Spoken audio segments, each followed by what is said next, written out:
Hey everybody, welcome back to another Daredevil review. This is going to be for Daredevil by Frank Miller and Klaus Janson, Volume 3.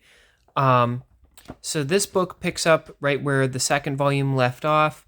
Um, and basically, the first issue in this one revolves around Foggy Nelson as he is trying to investigate a case for Matt Murdock. And he kind of puts on this persona where he calls himself Guts Nelson, and he gets in real close with the Kingpin and some of the other mobsters and the people that Kingpin has sort of employed. And Daredevil is working kind of behind the scenes, unbeknownst to Foggy Nelson.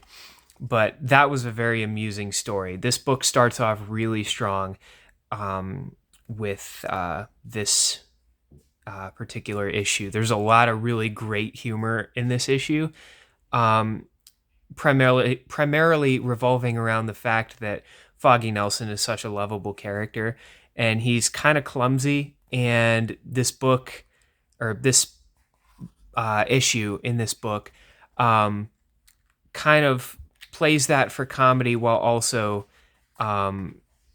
making him kind of have like a hard edge as well. So that's like a lot of fun. We get a cool story in here where the famous stilt suit that belonged to Stiltman gets stolen by Turk. And so Daredevil kind of comes in and tries to fix that. And then you get a really interesting little side plot where Daredevil's hypersenses kind of go overkill to the point where it impacts his ability to fight crime. And so he goes back to his old mentor, Stick, who we've met previously in, I believe, the last volume. And he kind of has to teach Daredevil how to get his senses back to normal, like functioning at a normal level and not going overkill all the time. So in the previous volume, the Hand was introduced, the ninja organization that recruited Elektra, and they're back in this one, but they have some really kind of strange plans up their sleeve that revolves around resurrecting people. One of the people they want to resurrect is Karigi, the master ninja that was slain in the second volume. And so there's some interesting stuff. And then you get a really famous story arc that revolves around Elektra and what they plan to do, what the Hand plans to do with Elektra. So that was all really cool. One thing that I will say about like this whole story arc right here is it keeps trying to get us invested in the relationship between Heather Glenn and Matt Murdock. I didn't find any of that interesting in the least. I thought it was all just kind of fluff that they threw in there to kind of beef up the main story so that they had like an adequate amount of pages per issue whenever each issue was initially released. And I'm sure that's probably why they added that in, because I didn't find it interesting in the least. Then we get a cool story where Daredevil plays sort of a game of Russian roulette with Bullseye, and that's really, really powerful stuff because it gets into like something that happened in Daredevil's career where he tried to save somebody and couldn't. And he's kind of talking to Bullseye about how Bullseye has constantly been messing up his plans, and you get some really powerful moments.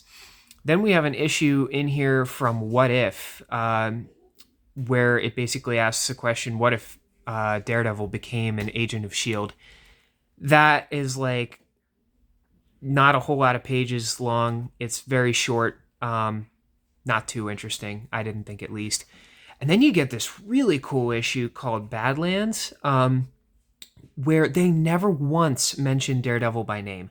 They never once call him Daredevil. They never once call him Matt Murdock. They just call him the Stranger. And he comes into this town where everybody is just kind of gone off the rails. Like there's crime everywhere in this town. The cops are corrupt. All the citizens are just like running around committing crimes. And then this stranger, who is Daredevil, but he's unnamed in this story, kind of drifts into town and tries to make an impact there. And then he just kind of leaves at the end. And it's really cool. I didn't think it was a masterpiece, but I thought it was a very cool idea. Speaking of masterpieces, on the other hand, this final segment, which was originally published as just a standalone graphic novel called Daredevil Love and War. It's written by Frank Miller, of course, and the art is by Bill Sienkiewicz.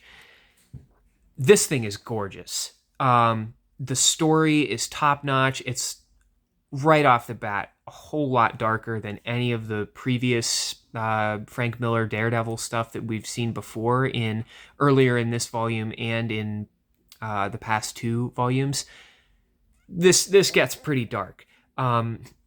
It basically follows a plot by Kingpin to rehabilitate his wife Vanessa after her whole episode in the sewers, whenever she was trapped in the sewers, and that really took a toll on her mental state. So he, more than anything, wants his wife back.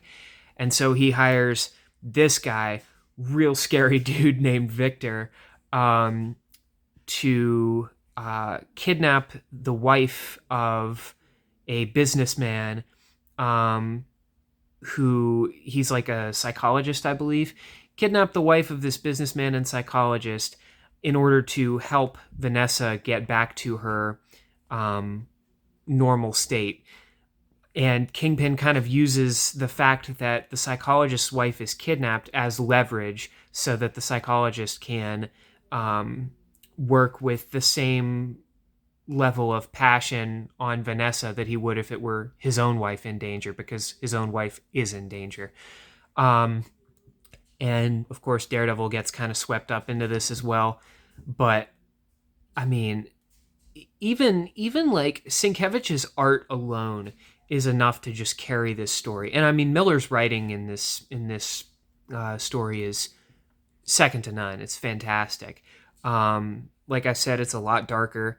And it's a lot more inventive in terms of like the way things are set up. Like characters, some of the new characters in this story, particularly Victor, he has this thing like where his speech patterns are all just like all over the place, and so that's a lot of fun.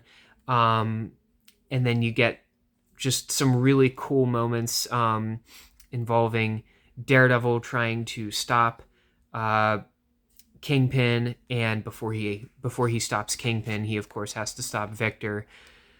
So it's great. Easily the best part of this particular volume, and it might even be the best Miller Daredevil story that I've covered so far in this series of Daredevil reviews that I'm doing. Yeah, Love and War, what a blast.